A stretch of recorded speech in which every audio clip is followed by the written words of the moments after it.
Claro, mérito meu também, que depois corri atrás, mas foi ali o empurrãozinho que me fez caminhar. E dá, gente. Agora sim, procurar no lugar certo, porque procurar em lugar errado vai encontrar coisa O errada. sentimento é de realização e de muita felicidade por ter dado esse voto de confiança. Dê você também esse voto de confiança, eu tenho certeza que você não vai se arrepender e a sua aprovação vai vir, assim como a minha veio. E agora, com os recém-cumpridos 22 anos, consegui ser aprovado na Polícia Rodoviária Federal. Só tenho a agradecer a toda a equipe do Objetivo. Com certeza que se você não tiver um caminho certo para seguir, você fica meio perdido. Eu não tinha nenhuma experiência sobre concurso público a respeito. Eu não sabia realmente, assim, de basicamente nada. E o Objetivo me deu esse direcionamento. O senhor me apresentou o guia de consulta rápida, que, cara, aquilo foi genial. Hoje em dia eu só estudo com guia de consulta rápida. Comecei do zero, pô. Eu comecei a estudar português sem saber o que era um verbo, não sabia o que era pronome, não sabia o que era preposição, não sabia nada disso. Hoje eu sei as preposições decoradas, pô. Claro, mérito meu também, que depois corri atrás, mas foi ali o empurrãozinho que me fez caminhar. E dá, gente. Agora sim, procurar no lugar certo, porque procurar em lugar errado vai encontrar coisa errada. O sentimento é de realização e de muita felicidade por ter dado esse voto de confiança. Dê você também esse voto de confiança, eu tenho certeza que você não vai se arrepender e a sua aprovação vai vir, assim como a minha veio. E agora, com os recém-cumpridos 22 anos, consegui ser aprovado na Polícia Rodoviária Federal. Só tenho a agradecer a toda a equipe do Objetivo. Com certeza que se você não tiver um caminho certo para seguir, você fica meio perdido. Eu não tinha nenhuma experiência sobre concurso público a respeito. Eu não sabia realmente, assim, de basicamente nada. E o Objetivo me deu esse direcionamento. O senhor me apresentou o guia de consulta rápida, que, cara, aquilo foi genial. Hoje em dia eu só estudo com guia de consulta rápida. Comecei do zero, pô. Eu comecei a estudar português sem saber o que era um verbo, não sabia o que era pronome, não sabia o que era preposição, não sabia nada disso. Hoje eu sei as preposições decoradas, pô. Fala aí, concurseiro, professor Jean Valnei na área. Todo mundo pronto para mais essa aula? Olha só, e essa aula é super importante para o seu concurso. Hoje nós vamos trabalhar como os tratados internacionais eles são incorporados no direito brasileiro. A nossa Constituição de 88 foi um marco. A nossa Constituição ali ela foi um marco para criar mecanismos para incorporar tratados internacionais. Né? Ela trouxe ali o artigo 5º, falou, teve lá o parágrafo 1º do artigo 5º, o parágrafo 2º do artigo 5º, parágrafo 3º do artigo 5º, tudo ali relacionado aos direitos humanos. E ela criou um mecanismo de incorporação desses tratados. Mas também a gente vai trabalhar o principal tratado que sempre os concursos que pedem direitos humanos sempre é pedido.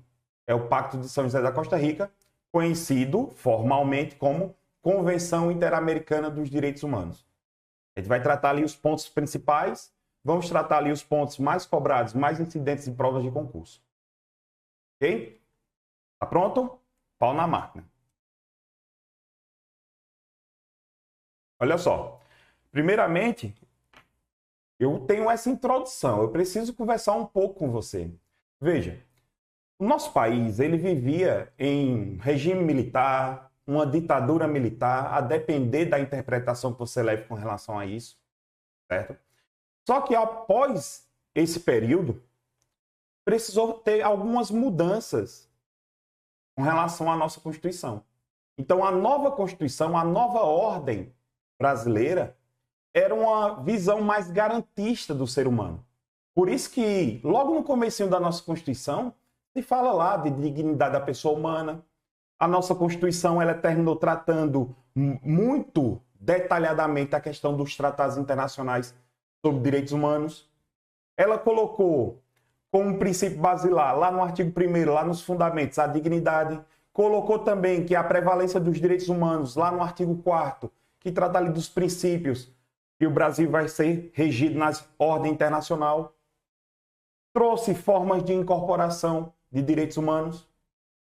Então foi mais ou menos isso que essa nova Constituição fez. Uma Constituição de 34 anos atrás. Olha só. Para você ter ideia, no artigo 5º, parágrafo 2º, ele fala assim, ó, os direitos e garantias expressos nessa Constituição não excluem outros direitos decorrentes de regime e de princípios a elas adotados. Olha aqui, ó, muita atenção nesse ponto. E dos tratados internacionais em que a República Federativa do Brasil seja parte. Então perceba que a importância dos tratados internacionais. Logo no parágrafo 2º já fala isso. Só que tem um detalhe, esse parágrafo 2º aqui, quando a nossa Constituição ela foi promulgada em 88, ele estava sozinho. Quando foi em 2004, houve uma emenda à Constituição. Quando foi em 2004, teve uma emenda chamada de Reforma do Judiciário. Foi a emenda constitucional número 45 de 2004. E essa emenda constitucional, ela trouxe uma maneira, um mecanismo para que os tratados internacionais eles fossem incorporados no direito brasileiro. E foi aí que surgiu o parágrafo 3º, que diz assim, ó, os tratados e convenções internacionais, cuidado, sobre direitos humanos que forem aprovados em cada casa do Congresso Nacional. Professor, o que é essas casas aqui? É a Câmara dos Deputados, é a Câmara dos Deputados e o Senado Federal. Senado Federal. Ok? Então, eu tenho uma casa aqui, né? Eu tenho uma casa legislativa e tenho outra casa legislativa aqui, certo? Tem outra casa legislativa. Então, olha, esse tratado internacional ele tem que ser votado, ele tem que ser aprovado nas duas casas do Congresso Nacional. Só que tem um detalhe, tem que ser em 2 turnos. Então, olha só, os tratados internacionais, ele é votado primeiro aqui na Câmara dos Deputados, aí é feito um primeiro turno. Depois, ele é votado em segundo turno.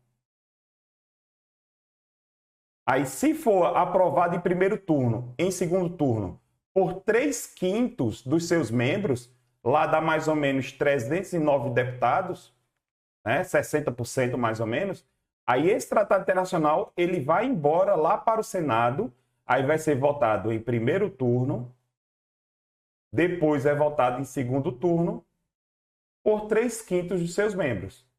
Se ele passou por esse rito nos 2 turnos, nas duas casas, por 3/5 dos seus membros, esse tratado internacional ele vai entrar no direito brasileiro com força de emenda à Constituição Federal.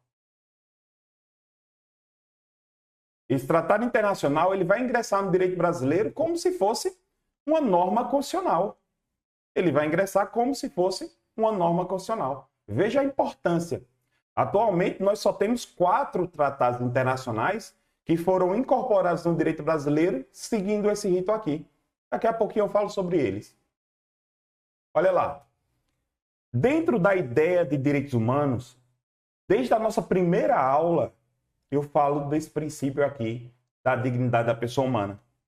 É o princípio que ele está presente lá nos fundamentos, lá no artigo 1º da nossa Constituição, que diz: a República Federativa do Brasil, formada pela união indissolúvel dos estados, dos municípios e do Distrito Federal, constitui-se um Estado democrático de direito e tem como fundamentos a dignidade da pessoa humana. Perceba a importância que esse princípio ele tem tanto na nossa Constituição quanto nos tratados internacionais. Se você observar o pacto, ele fala sobre a dignidade. Se você observar a Carta da ONU, ela também fala sobre a dignidade. Se você observar a Convenção dos Direitos Humanos, também fala da dignidade. A dignidade é o que vai diferenciar nós, seres humanos, dos animais. Todo mundo tem essa dignidade. E essa é a busca da nossa Constituição. Quando ela fala que todos nós temos direito à vida, muita gente acha que é só o direito de nascer, é só o direito de permanecer vivo. Não. Quando a nossa Constituição diz que os brasileiros e estrangeiros residentes no país têm direito à vida, significa dizer que também têm direito a uma vida digna. É uma vida para além da própria subsistência. Para você ter mais ainda, só para reforçar essa ideia, veja o que é esse terceiro ponto aqui. A prevalência dos direitos humanos como princípio regente nas relações internacionais. Veja, a República Federativa do Brasil rege-se nas suas relações internacionais pelos seguintes princípios. Prevalência dos direitos humanos. Olha só, a importância, mais uma vez, a importância que a nossa Constituição dá aos direitos humanos. né? Então, muito. Agora, veja, eu quero que você tome bastante cuidado. Quando a gente fala em direitos humanos, são aqueles direitos humanos que são escritos em tratados internacionais. Se esse direito humano ele for escrito na Constituição, ele muda de nome. Ele vai ser chamado de Direitos e Garantias Fundamentais. Repito, aquele mesmo direito humano, se ele tiver redigido num tratado internacional, ele vai ser chamado de direitos humanos. Se aquele mesmo direito humano tiver redigido na nossa Constituição, ele vai ser chamado de direito e garantia fundamental. Essa é uma diferença muito cobrada em provas de concurso. Se você lembra, a gente viu isso na nossa primeira aula. Então, se não lembra, falhando na revisão. Então, meu aluno, não pode desmerecer. Revisão e resolução de questões não pode ficar para trás, não. Perfeito? Então, só para você ter ideia aqui, ó. Então, quando eu falo em direitos humanos,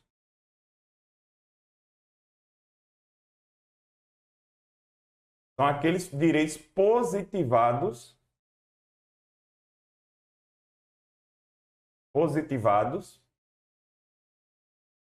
em tratados internacionais.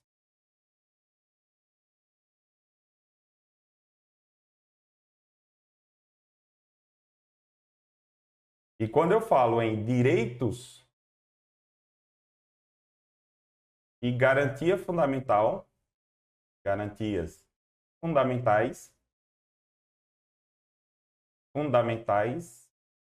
são aqueles direitos humanos positivados, escritos, né, na ordem interna. Na ordem interna, também pode ser considerado, a banca pode cobrar, aqueles positivados na Constituição Estadual, na Constituição do Estado. Na Constituição do Estado. E a nossa Constituição traz, lá no título 2, ela trata, ó, dos direitos e deveres individuais e coletivos. Vou abreviar aqui. Lá no artigo 5º, a nossa Constituição trata dos direitos e deveres individuais e coletivos. Trata também dos direitos sociais, que também são direitos e garantias fundamentais. Está lá no artigo 6º ao 11. Mas também a nossa Constituição trata do direito à nacionalidade.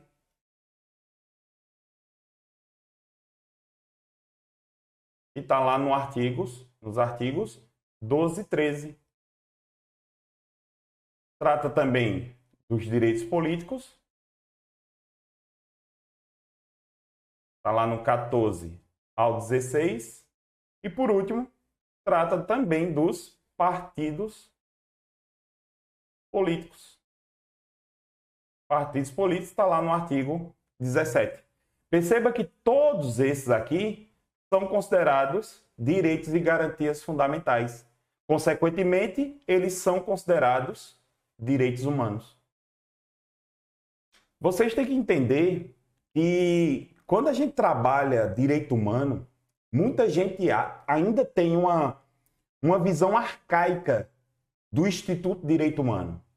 Muita gente acha que direito humano é uma instituição. Já no instante aparecem os direitos humanos. Bote na sua cabeça. Não existe a instituição de direitos humanos. Os direitos humanos são direitos subjetivos. Não existe no mundo físico. São direitos que pertencem a nós.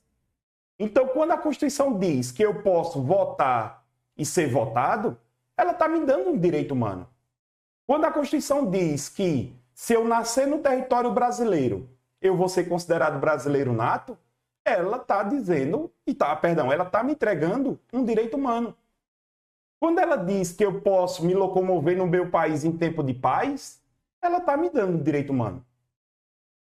Quando ela me diz que eu tenho direito à educação, à saúde, ao lazer, à moradia, ao trabalho, à assistência social, a Constituição está me dando um direito humano. É um direito subjetivo, que pertence à pessoa, e não instituição, como muita gente acha.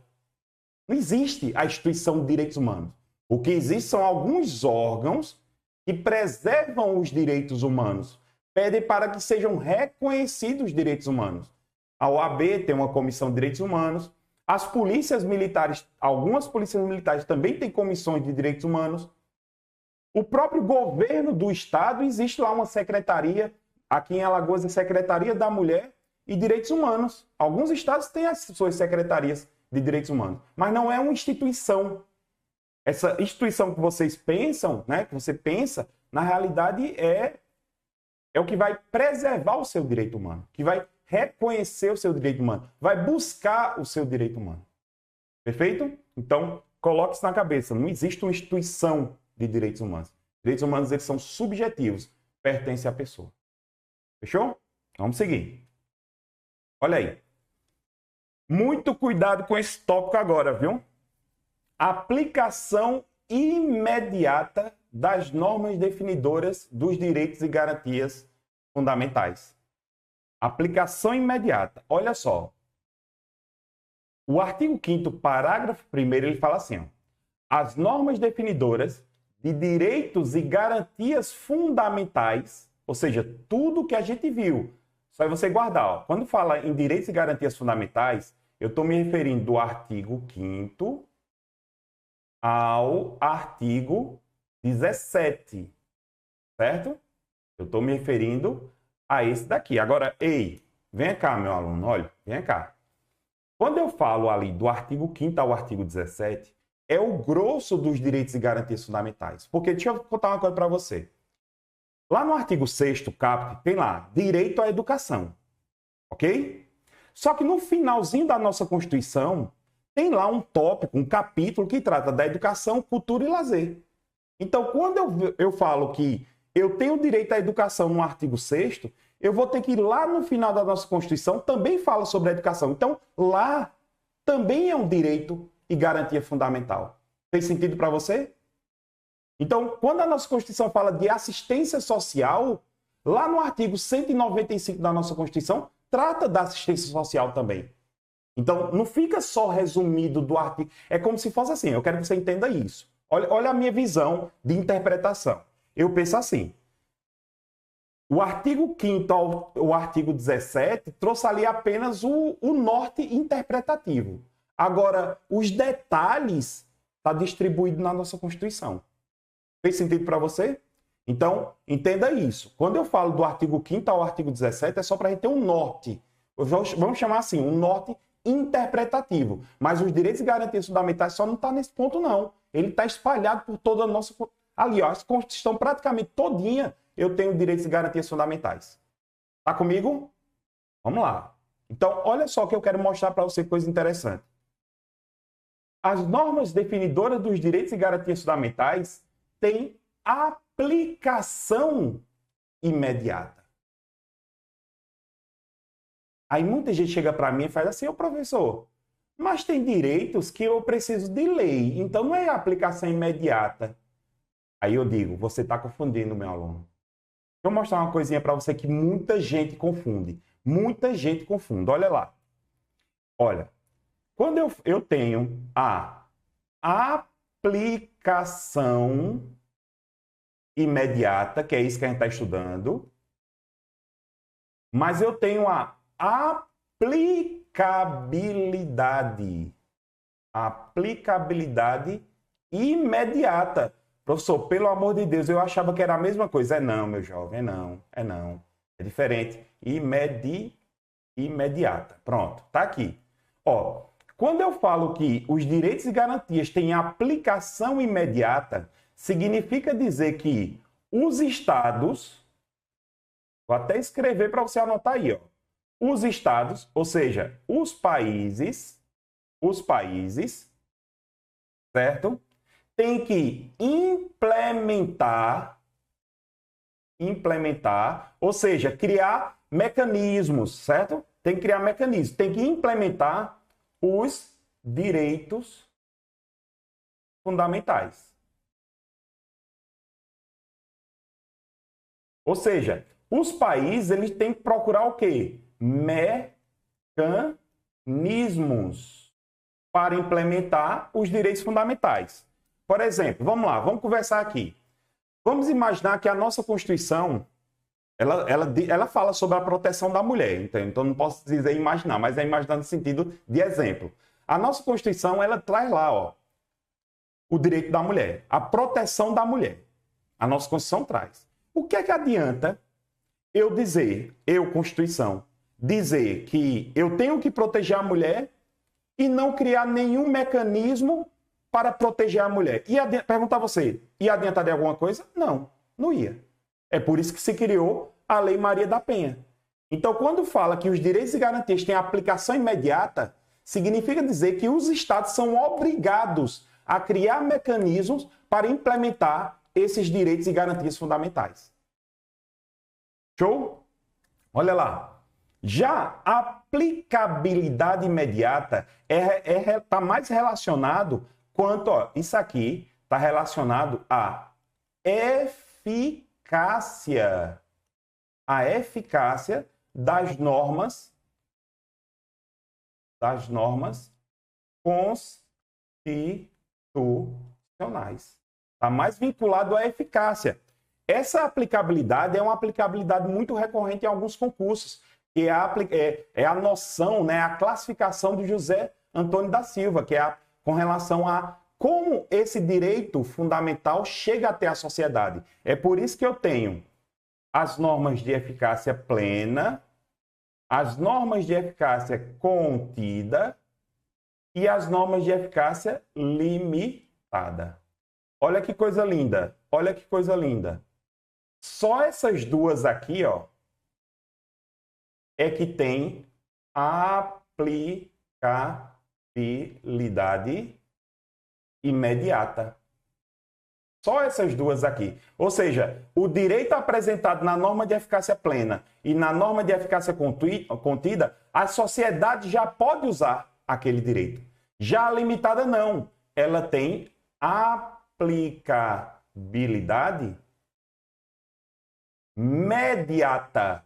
Mediata a quê, professor? Pelo amor de Deus. A lei. Eu preciso de uma lei. Funciona assim. Se a nossa Constituição diz lá que você pode exercer qualquer trabalho, ofício ou profissão. Veja. Se ela falar só isso, só esse ponto aqui, perceba que ela está querendo dizer o que para você? Que você pode trabalhar com o que você quiser. É isso que ela está querendo dizer.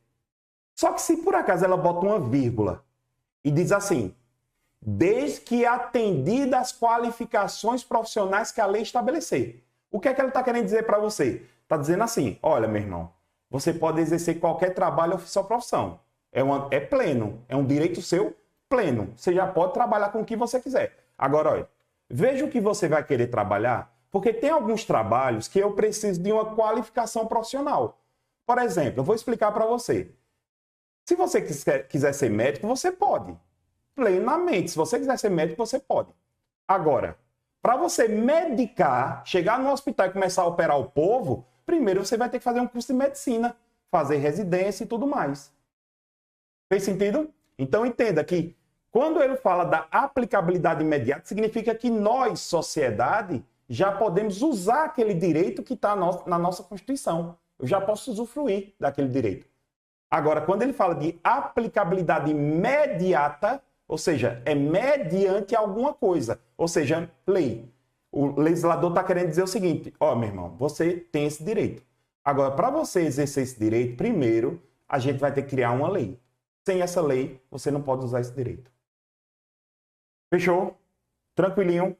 Então, espero que eu tenha ajudado isso. Isso é muito recorrente nos concursos. Inclusive, só para você ter ideia, isso foi cobrado no último concurso da Polícia Militar de Alagoas. Só para você ter aí o quanto que isso é uma pegadinha recorrente nos concursos. Ok? Daqui a pouco nós voltamos.